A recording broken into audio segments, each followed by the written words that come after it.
Pessoal, a primeira fase que eu quero falar com vocês é sobre o período colonial.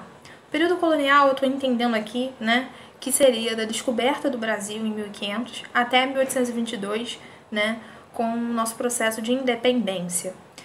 Bom, a economia e o território do século XVI, XVII, né, ele vai ter uma grande importância, vai ser muito pautado nas questões dos ciclos econômicos. Né? A gente só relembrando, né, nós aqui no Brasil, nós tínhamos uma mudança, né, do território, que a gente inicialmente começa a ser territorializado pelo Tratado de Tordesilhas. Então a gente é dividido, né, em dois grandes territórios e depois a gente é dividido nas capitanias hereditárias. Vamos lá, século XVI e XVII. Beleza?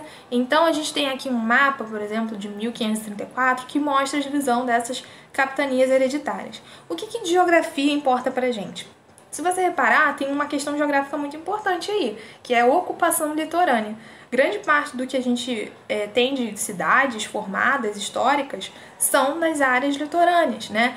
Principalmente para essa questão da construção das primeiras vilas, que foram formadas pelo descobrimento, né, do Brasil, mas também pelos ciclos econômicos. E no período do século XVI e XVII, a gente tem um grande marco do cultivo da cana-de-açúcar, né? Que, né, a gente exportava grande parte dessa cana para a Europa. E como consequência do território, nós vamos ter um grande início, né, do nosso desmatamento das florestas, né, da Mata Atlântica e de toda a área litorânea, de vegetação litorânea. Bom, se a gente estava fazendo isso para exportar, é lógico que a gente precisava também ter um mínimo de infraestrutura para que os navios chegassem da Europa e levassem parte dessa carga.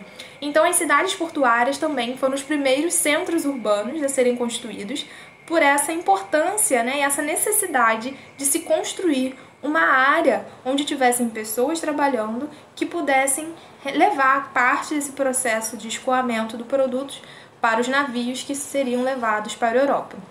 Então, eu quero destacar aqui, já nesse período colonial, desde 1500 até 1822, século XVI, século XVII, a gente já tinha a grande influência das cidades litorâneas, que a gente sabe que hoje são as grandes metrópoles do país, certo?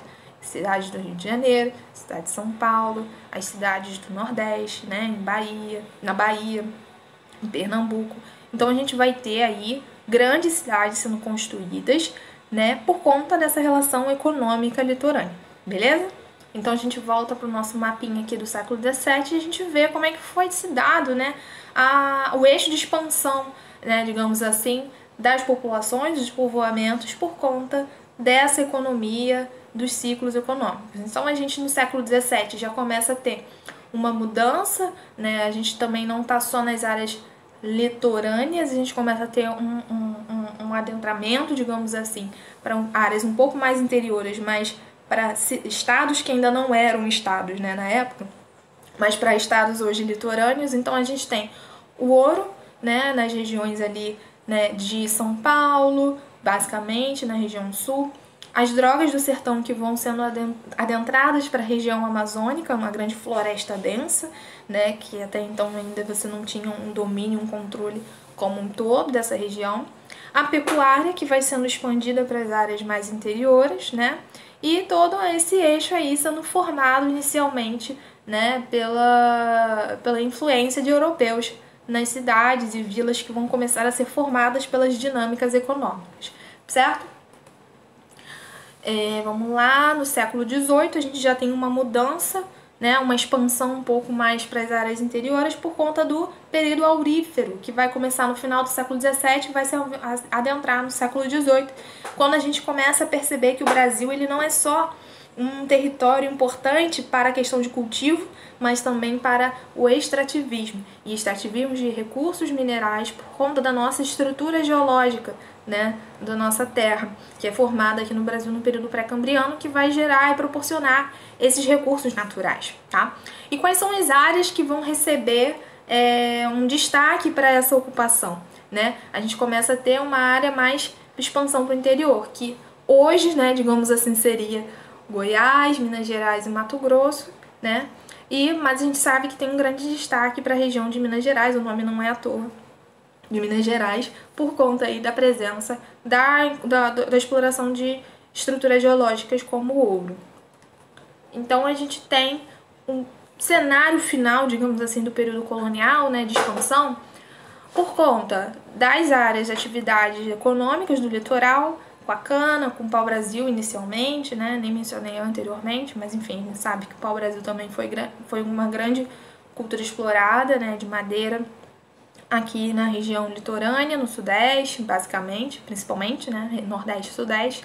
A pecuária, que vai adentrando cada vez mais nas regiões mais interiores, nas áreas onde você tem áreas mais planas para ocupação do gado, uma vegetação mais possível, né, para que eles possam se manter. A mineração na região ali centro-oeste, na região de Minas, as drogas do sertão avançando na Amazônia e algumas áreas ali do Nordeste com relação ao algodão. Tranquilo?